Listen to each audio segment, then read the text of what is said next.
Halo anak-anakku yang hebat di seluruh tanah air. Dengan Ibu Sukesi di sini. Materi kita pada kesempatan kali ini adalah tentang upaya penyelesaian masalah dalam keberagaman masyarakat Indonesia. Setelah menyimak tayangan video pembelajaran ini, diharapkan kalian dapat melaksanakan tanggung jawab terkait keberagaman dan berupaya menyelesaikan masalah yang muncul dalam keberagaman masyarakat. Anak-anakku, kalian telah mengetahui bahwa Indonesia memiliki keberagaman. Jika tidak ditanggapi secara positif, keberagaman dapat memunculkan berbagai permasalahan. Sebagai sebuah negara yang besar, Indonesia sendiri pada dasarnya mempunyai 3 kekuatan yang ampuh dalam menepis perbedaan dan mempersatukan bangsa. Adapun ketiga kekuatan itu meliputi 1. Pancasila sebagai ideologi bangsa Indonesia. 2. Bhinneka Tunggal Ika sebagai semboyan bangsa Indonesia. 3. Bahasa Indonesia sebagai bahasa persatuan bangsa Indonesia. Lantas, apakah itu artinya Indonesia terbebas dari konflik? Tentu saja tidak. Kenyataannya masih ada saja konflik yang terjadi di negeri ini. Untuk mengatasi hal itu, sejatinya ada 3 cara yang bisa ditempuh, yaitu cara preventif, represif, dan kuratif. Nah, apa yang dimaksud dengan semua ini? Baiklah, kita akan membahas terlebih dahulu cara penyelesaian masalah secara preventif. Cara preventif merupakan upaya pencegahan masalah saat berlangsungnya atau sebelum terjadinya masalah. Hal ini dapat dikembangkan melalui rasa toleransi, teposliro atau tenggang rasa, saling membantu, dan berbagai macam hal yang positif lain yang membangun rasa kepercayaan dan kesatuan. Adapun tujuan dari penyelesaian masalah secara preventif adalah untuk mengurangi dan mencegah terjadinya hal-hal yang tidak diinginkan dan bertindak sesuai dengan ketentuan yang ada. Contoh penyelesaian masalah secara preventif adalah memberikan jaminan perlindungan hak-hak setiap warga negara, selalu bersikap ramah, bersahabat, berpikir positif, dan saling membantu sesama warga masyarakat. Cara yang kedua adalah represif. Ini merupakan penyelesaian masalah yang dilakukan setelah masalah terjadi. Tujuan dari penyelesaian masalah ini adalah untuk memulihkan keadaan seperti sebelum terjadi masalah. Hal yang dilakukan seperti pembubaran paksa dan penangkapan. Adapun contoh dari penyelesaian masalah secara represif, yaitu melakukan penangkapan atas pihak-pihak yang bertanggung jawab dalam upaya aktif untuk melakukan perpecahan terkait keberagaman masyarakat. Berikutnya, dengan cara kuratif. Cara ketiga ini merupakan tindak lanjut dalam masalah yang sedang berlangsung. Hal ini bertujuan untuk menanggulangi dan mengatasi dampak yang disebabkan oleh masalah tersebut. Contohnya, mengadakan pendampingan bagi korban kerusuhan, perdamaian dengan akta integritas, arbitrasi, kerjasama, dan lain-lain.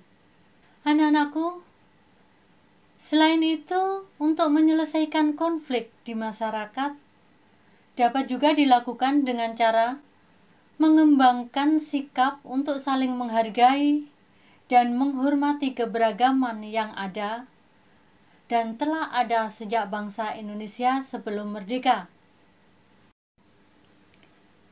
Berikut adalah sejumlah upaya yang dilakukan agar permasalahan yang muncul dapat diselesaikan. Upaya yang dilakukan dalam penyelesaian masalah suku bangsa antara lain: 1. Menghargai dan menghormati suku bangsa lain. Yang kedua, tidak menonjolkan suku bangsa sendiri yang berlebihan. 3. Tidak menjelek-jelekkan suku bangsa lain. 4. Bergaul dengan teman yang berbeda suku. 5. Memberikan pujian terhadap keindahan budaya suku bangsa lain. 6. Menyaksikan pertunjukan kesenian daerah lain. Dan yang ketujuh, lebih mengutamakan kepentingan negara daripada kepentingan daerah atau suku masing-masing. Selanjutnya, penyelesaian masalah keberagaman adat istiadat dan budaya, yaitu dengan cara menerima keanekaragaman budaya sebagai bagian budaya bangsa. Kemudian, menghargai dan menghormati adat istiadat dan budaya daerah lain. Selanjutnya, mempelajari kesenian daerah lain.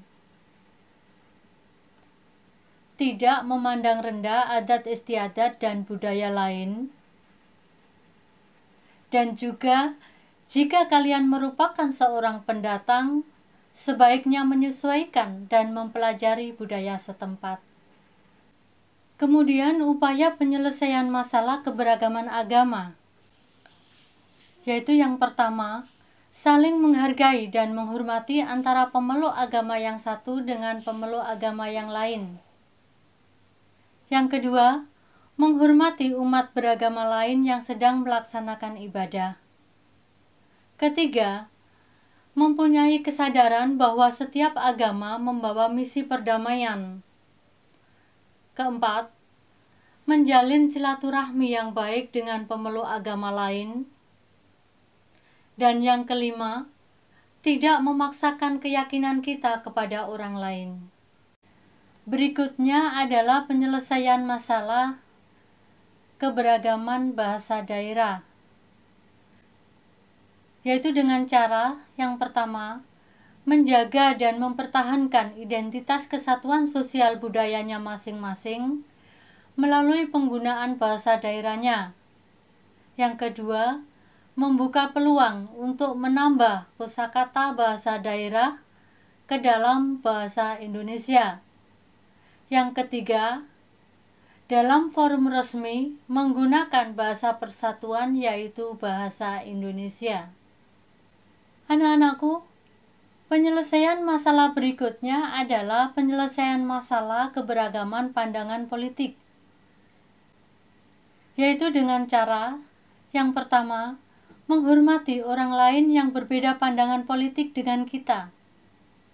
Yang kedua, siap menerima pendapat orang lain yang berbeda dengan bijaksana. 3. Tetap bersikap baik dan ramah, terlepas dari perbedaan pandangan politik. 4. Tidak menyebarkan isu bohong atau hoax. 5. Tidak menjadi provokator dan ngomporin orang untuk berantem. Yang keenam, tidak terbawa arus untuk menilai buruk orang yang berbeda pandangan politik dengan kita. Adapun upaya penyelesaian masalah keberagaman golongan antara lain, yaitu 1. Menghindari sikap etnosentrisme kelompok yang menganggap hanya kelompok atau golongannya saja yang paling baik dan sempurna. 2. Berusaha menyelesaikan masalah dengan musyawarah mufakat. 3. Memperkecil perbedaan dan memperbesar kesamaan. 4. Saling menghormati dan menghargai antar anggota kelompok. 5. Menumbuhkan sikap cinta perdamaian.